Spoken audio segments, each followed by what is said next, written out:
Good afternoon, everyone. My name is Sarah Carroll. I am with the Florida Sheriff's Association, and we're very appreciative that you would join us here today as we launch the Don't Let Florida Go to Pot Coalition. We have a variety of members in this coalition, and we're here to talk about how the legalization of marijuana is going to change the face of Florida. And at this time, I would like to turn it over to our first speaker, Sheriff Grady Judd. Thank you very much. As you may well know, I'm the president of the Florida Sheriff's Association this year, so I get to lead this charge for the Florida Sheriff's Association. Amendment 2 is on the ballot for November. Amendment 2 is about legalization of marijuana. This is not about the medical use of marijuana, it's about legalization of marijuana. And this amendment, in fact, is a wolf in sheep's clothing. Our folks that are pushing this position tell you it's medicine for the very sick. When's the last time you went to the doctor and they gave you some medicine and said, smoke this till you feel better? When's the last time you went to a doctor and as you drove in, there was somebody with a sign saying, physical examinations, $40. Ladies and gentlemen, we at the Florida Sheriff's Association and the Florida Sheriffs across the state of Florida are not here to tell you how to vote. We're here to educate you before you go to vote. And I can tell you from speaking throughout the community, when I ask how many people have read this constitutional amendment, that virtually no one raises their hands. It's wrought with loopholes. It's very cleverly written so that there can be use and abuse.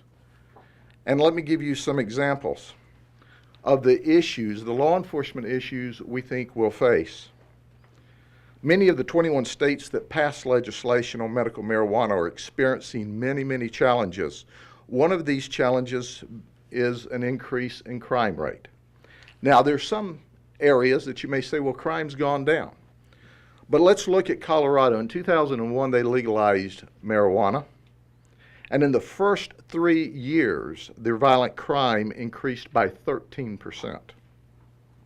The Los Angeles Police Department reported that between 1996 and 2009, according to our Heritage Foundation, that's our source, there was a 200% increase in robberies, 52% increase in burglaries, 57% increase in aggravated assaults, and 131% increase in car burglaries near dispensaries.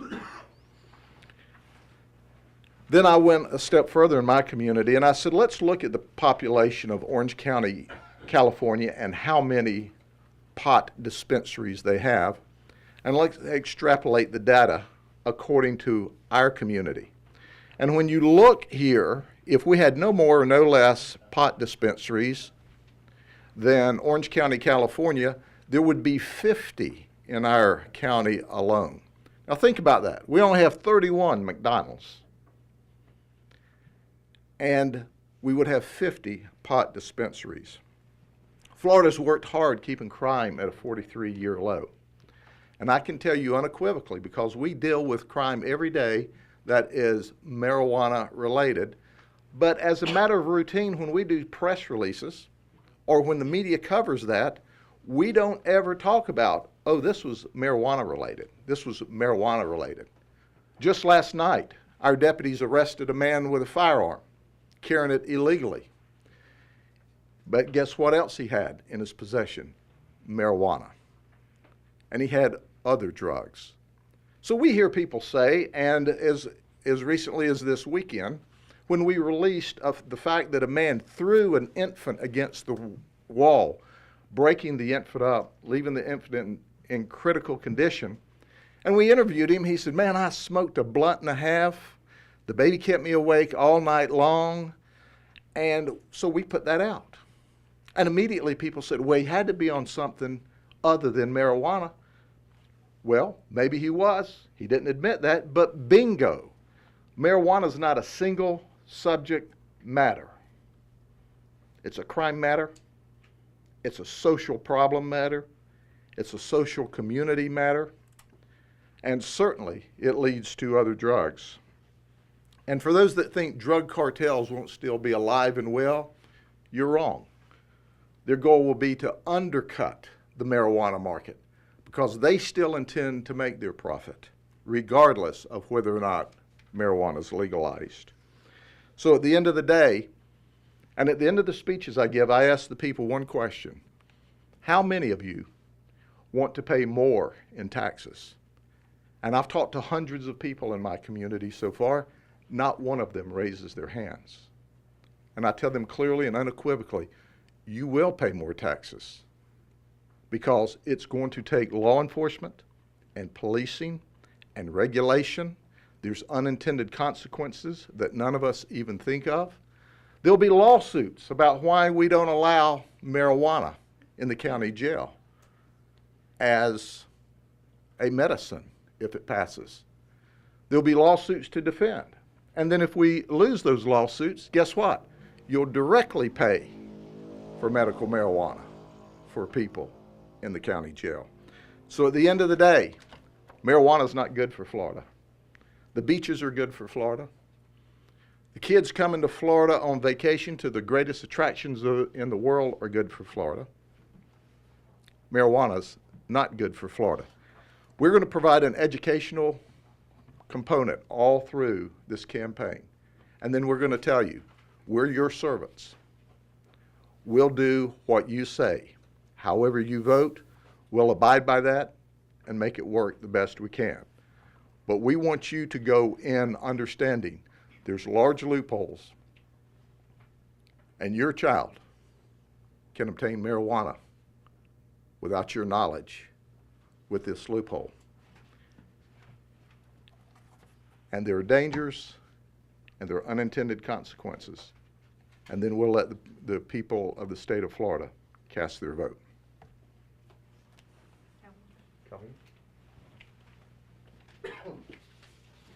Good afternoon. I am Kelvina Fay. I'm the Executive Director of Drug Free America Foundation and Save Our Society from Drugs. And we are proud partners of the Don't Let Florida Go to Pot campaign. We share concerns of many on this issue. It is a constitutional amendment. It is fraught with a number of loopholes, and we're very concerned about it. For example, Governor Jerry Brown, certainly no conservative figure, and a governor of a state that has had a lot of experience with this issue, recently expressed his concern about the issue of legalizing marijuana under any circumstances when he did an appearance on Meet the Press. I'm sure that you're aware that Democrat Congresswoman Debbie Wasserman Schultz just spoke out and was attacked by the proponents of Amendment 2. She expressed her concerns as a mother and as a cancer survivor about how far-reaching this amendment is and the loopholes in it. And former Congressman Patrick Kennedy, that we work very closely with, who is a former addict, once supported this legalization issue and now realizes it was a terrible mistake. So we share the concerns of folks like this. And clearly, this isn't a political issue. I'm about as unpolitical a creature as you will find. Democrats, Republicans, people from all walks of life are concerned about it. Floridians really need to consider the enormity of what we're considering with this constitutional amendment.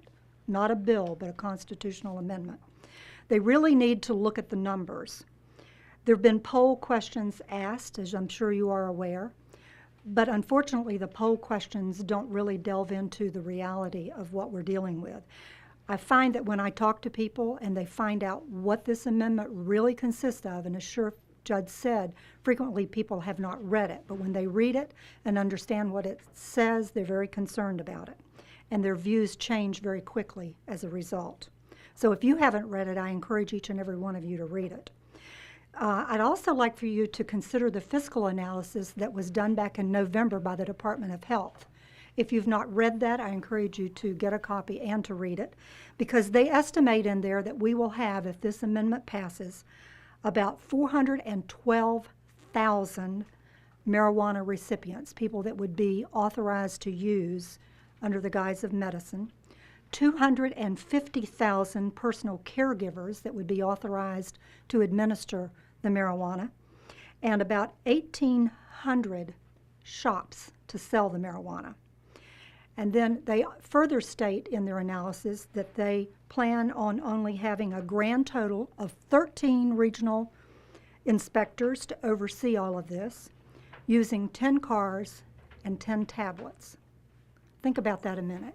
13 inspectors, 10 cars, and 10 tablets for this enormous system that would be put in place, and the number of people that would be using, and the number of pot shops that would exist to dispense, because it will not be dispensed through pharmacies. It cannot be.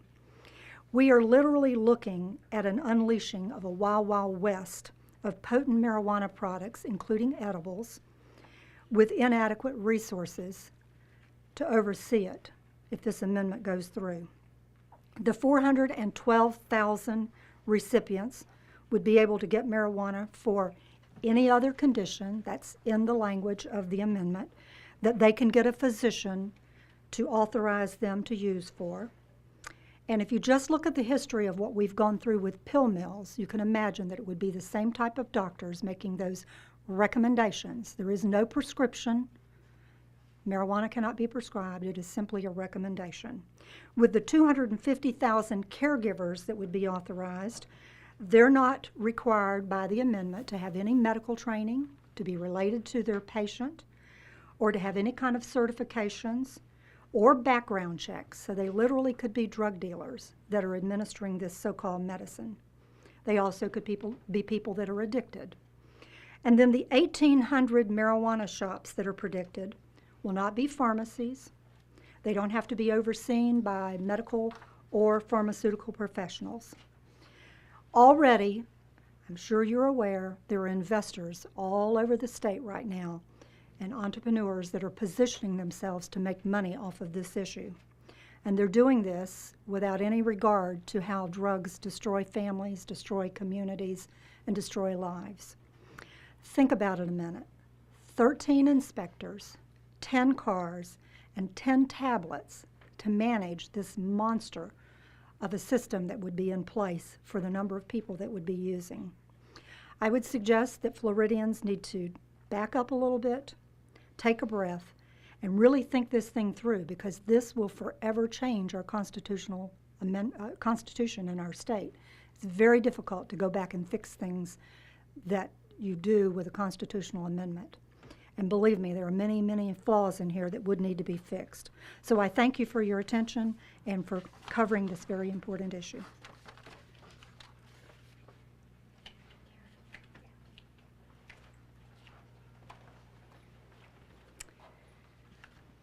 My name is Karen Bailey. I'm from Ocala, Florida. And in September of 2011, I lost my son to a drug overdose. He was a typical homegrown Florida boy who admired Bobby Bowden, Tony Dungy, and Tim Tebow.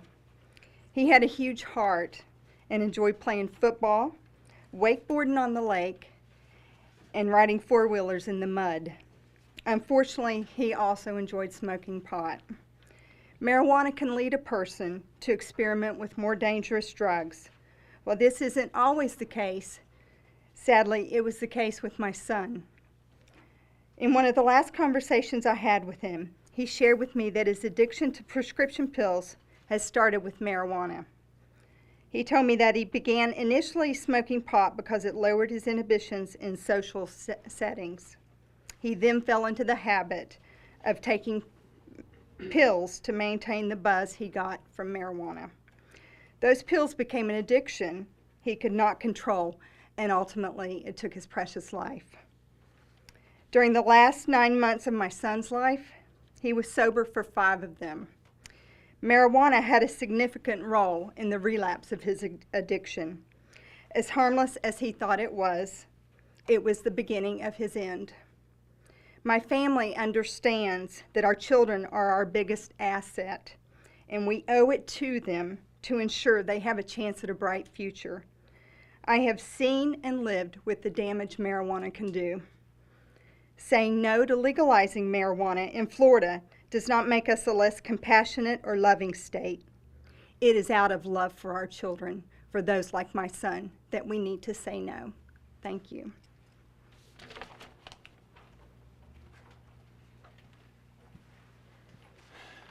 Good afternoon. My name is Kent Runyon. I'm the Executive Director of Novus Medical Detox. And in my profession, unfortunately, I have to hear stories like this all too often. And I have to tell you, the reason I'm here today is two-part.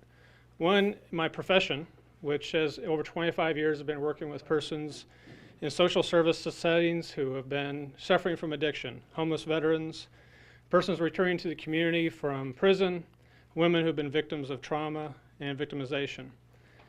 But more importantly, the reason I'm here today is as a father. I'm the father of three. I've been blessed to have them reach their 20s and was blessed to most recently see my son graduate from college. And I have to tell you that it's been my experience that marijuana is not an innocent drug. I frequently hear from patients that I've worked with and persons over the years tell me that marijuana was absolutely a gateway drug. And I frequently hear people who are misled who believe that marijuana is not addictive. That's not true. In fact, studies show that 1 in 6 children who play with marijuana will become addicted to it. And by definition, it absolutely is addictive. When you cannot stop on your own and it contributes to life quality problems, it's an addiction. I have to tell you that the whole idea in this legislation that you can get it without a prescription is a severe concern to me. I think of my son when he was 18 years old in college. Had he fallen and broken his arm, he would have gone to a doctor, potentially, and received the ability to go get marijuana to deal with the discomfort from his broken arm. And he could have done all that without me being involved or being aware whatsoever. And he wouldn't have gone to a pharmacy to get the marijuana. He would have gone to a marijuana dispensary where he would have received some amount of marijuana with very limited direction on how to use that marijuana or when to stop using that marijuana or how to stop using that marijuana. That's what this legislation permits in our state, is for our children to have this access. And then it makes me wonder, we all know that marijuana is a huge problem already among our children and youth, but I can only imagine how much more access our youth and our children will have to marijuana if this legislation passes. And we know, studies are clear, that the earlier that our children begin using marijuana, the more severe the consequences is that use. Impacts on school accomplishment, and even more concern, there's direct correlation that it can be relate to schizophrenia and psychosis and mental health difficulties in their life. So my appeal is to parents, grandparents, school leaders, teachers, child advocates, to do whatever it takes to promote proper education of this legislation. And as been said earlier, people need to read the legislation and see what this is about. It's not about compassionate care for persons suffering from a medical diagnosis. This is about increasing access to marijuana in a smoked form. Thank you.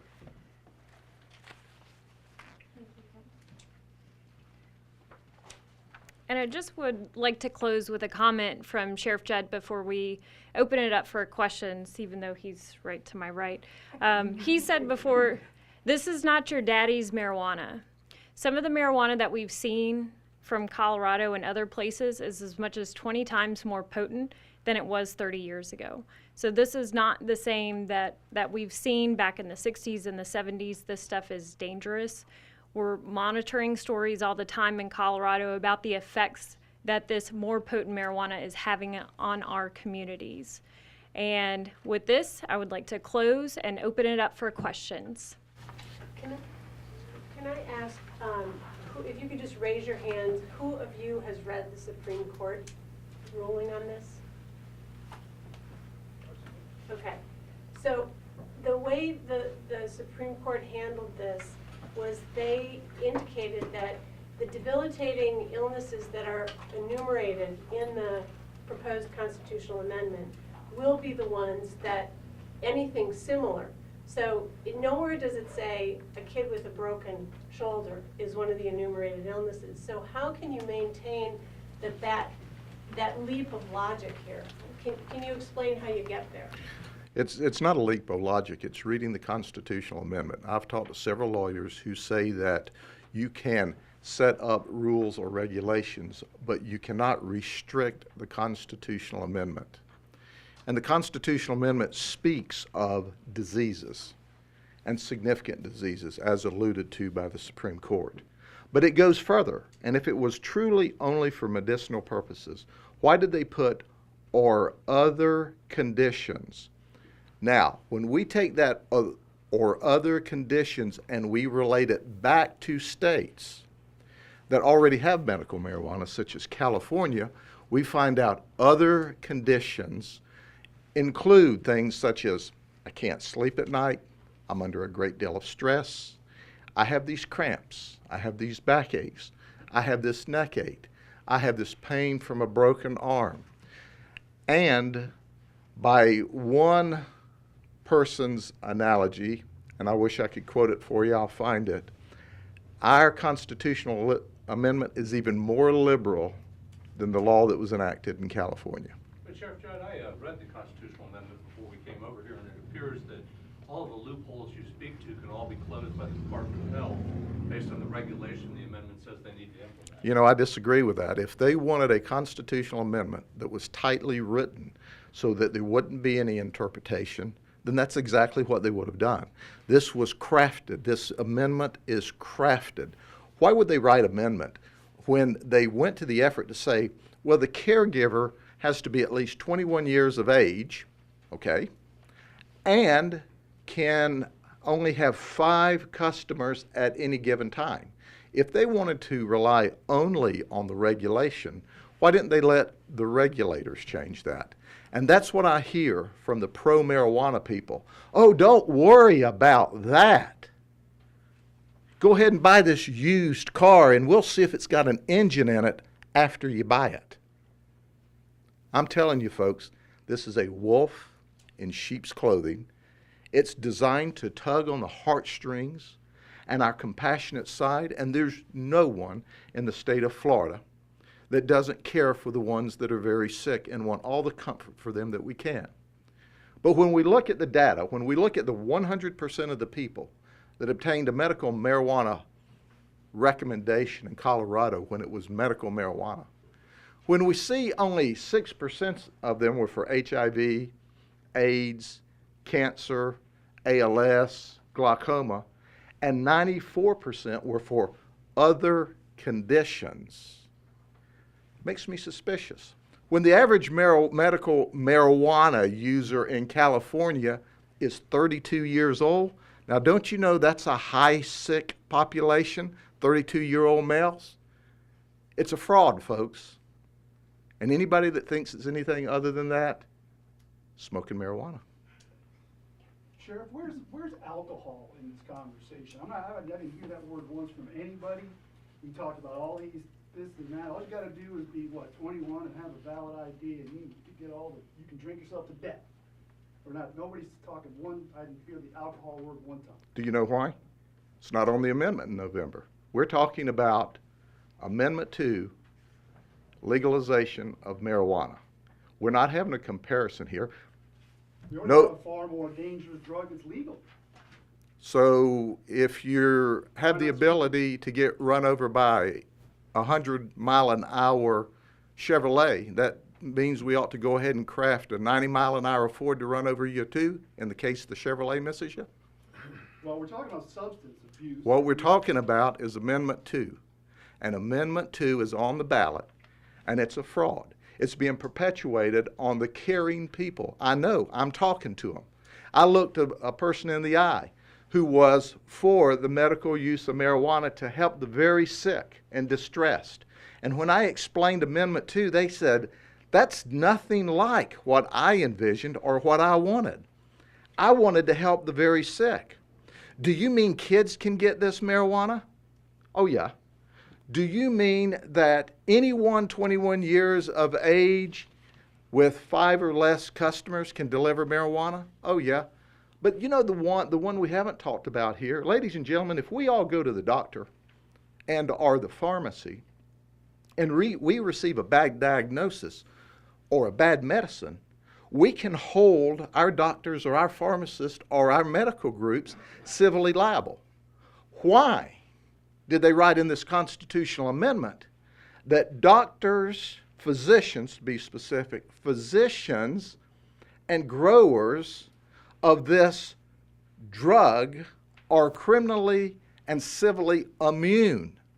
You can't hold them responsible. So if you go and obtain a prescription and you find out that you become very ill and you trace it back to the grower and he says, you know, I was having trouble with those pesky Florida bugs, so I sprayed paraquat on it. And it creates an injury or illness for you. There's no civil liability to hold them liable for that. Do you think that's a problem? Sheriff, could you walk us through how a minor could legally get marijuana if this is passed? The way the constitutional amendment is written, it does not prohibit juveniles, minors, from obtaining marijuana. Period. It doesn't. So the Constitution. So the doesn't, constitutional amendment doesn't. So wouldn't it be up to the legislature to enact a law that would prevent that? Well, there's already legislation and laws, but there's also privacy acts. And the privacy acts says that you can't discuss it. So you go to one of your pot docs, which used to be your pill doc till we put them out of business, and they have no civil or criminal liability. And they say, kid, you really could use some of this stuff. And they provide it for you. And then by law, it's confidential. And then they use it and somebody wants to hold them liable. Constitution says kids can have it. I did my evaluation. It appears that he had an other condition that worked. In fact, I talked to a Channel 9 reporter out of Orlando that did a beautiful piece that if you've not seen it, you should, where they went to California. He went in one of these medical shops to get his evaluation, and if you had trouble knowing what it was that was wrong with you that would qualify for medical marijuana, it was written on the walls. You could just tell them, number 3 there. Now, folks, my point is, we're trying to educate, and they're trying to say, well, this is medicine for the sick. No, it's not. No, it's not, because your physician, your normal physicians are not going to prescribe this if it passes first. Because why? They're not going to prescribe it because they can't prescribe it. They can only do a recommendation. And if you get this recommendation, you can't go down to a renowned pharmacy like we all have to see certified and educated pharmacists for this medicine because it's illegal. So physicians who the AMA and the Florida Medical Association says no medical purposes in a smoked form, they're not going to give you a prescription. You can't go to the pharmacy to get it. So that exits out of the medicine world for those of us who know better. Dig down, ladies and gentlemen. Go back to the communities that you cover and ask your local law enforcement agencies to tell you how many arrests they do for domestic violence, for abuse of the children, for failure to take care of their families, and see how many are tied to marijuana. And that's what I look at. It's easy for us to vote for something and walk away from it. And after all, we're not responsible for managing it. We're not responsible for the social fallout. We're not responsible for the families such as this lady here, whose child dies as a direct relationship to the gateway drug that started it all. We're not responsible for that, so heck, why should we worry? Why? Well, the can I Florida ask- sheriffs do. Can I ask a question? Ask anything. Why does your organization support the regulatory structure that the Florida legislature put on the Charlotte's Web legislation, yet you do not have the faith in the Florida legislature to also enact, if this is passed, something similar that would be a closely regulated industry in this state? This is not going to be a closely regulated Why? industry. Why do you, how can you say that with such, clarity? Well, I can show you, I believe it's either Oregon or Washington, everyone on the regulatory board are pro-marijuana. So This is going to be a corrupt amendment You said- that's sanctioned by the Florida legislature, equally corrupt. the Florida legislature has not sanctioned this constitutional amendment. It hasn't, but if it passes, it will go to the legislature to set up a regulatory structure. If they were interested in this being a tightly wound constitutional They've been amendment, supporters of the they've been the supporters of the amendment. If they truly meant it for medical purposes, why didn't they just write it that way?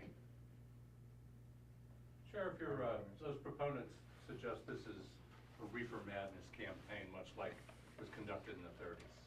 Your thoughts? I wasn't around in the 30s. That's about the only decade I wasn't around, by the way, now. But it is a parade of horribles is what the reefer madness film did. Well, let me suggest to you that every day you come to work, and y'all cover the kinds of stuff we deal with, but the average person comes to work, works really hard, goes home, takes care of their family, pays their bills, takes the kids to Little League or to ballet or church on Sunday. I see the social problems of this. I see the challenges. I see the guy that's up all night with a baby that's screaming, so he smokes him a blunt and a half and he thinks that'll help and ends up bouncing the baby off the walls. I see the deputy that has to take the gun from the guy who is passed out as a result of having marijuana and other drugs in his or her possession. That's who I worry about. I can tell you clearly, and to get back to your statement about Charlotte's Web, the Florida Sheriff's Association supported the Charlotte's Web and the Florida legislature because it's not smoked, operative words, and it is tightly regulated and designed to do further research and to help a specific issue or illness. We are not categorically saying that there is anecdotal evidence, not research evidence. There's anecdotal evidence that this seems to help some people.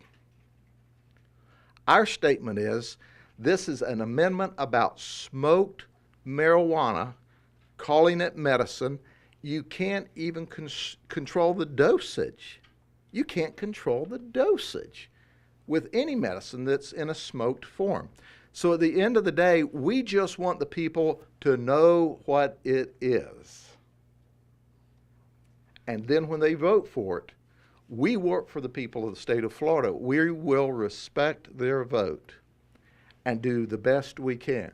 Now, the state of Colorado is in the process of passing, or if they haven't, I understand they're in the process of doing it, of labeling and requiring the THC dosage on every marijuana sample that's sold.